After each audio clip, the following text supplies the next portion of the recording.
बहुत गहरा और सुंदर प्रश्न पूछा आपने। Folded hands.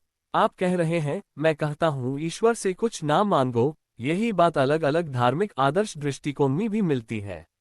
चलिए मैं आपको बुद्धा, ओशो और श्री कृष्णा के विचार बताता हूं। बुद्धा कहते हैं कि दुखा का मूल है तृष्णा, इच्छा, चाहना है। जब हम ईश्वर या किसी से कुछ मांगते हैं, तब भी एक नई तृष्णा उत्पन्न होती है और तृष्णा से हाय दुखा आता है। उनका उपदेश था, जो तुम्हारे पास है यूज ज्ञान से समझो और संतुष्ट रहो।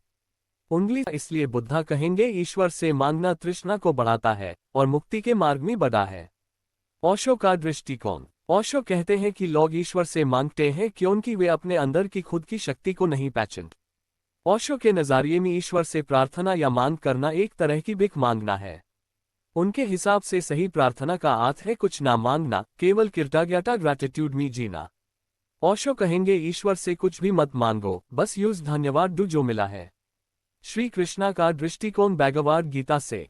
गीता में कृष्णा कहते हैं 4 प्रकार के भक्त मेरे पास आते हैं, अर्थी जो कुछ मांगता है, अर्थार्थी जो धन मांगता है, जिज्ञासुक जो ज्ञान मांगता है और ज्ञानी जो सिर्फ मुझे चाहता है। उनका कहना है कि सब भक्त प्यारे हैं, लेकिन ज्ञानी भक्त सबसे उत्तम है, जो कुछ नहीं मांगता, केवल प्रेम करता है। कृष्णा ये भी कहते हैं जो भी माइल यूज प्रसाद समझकर स्वीकार करो।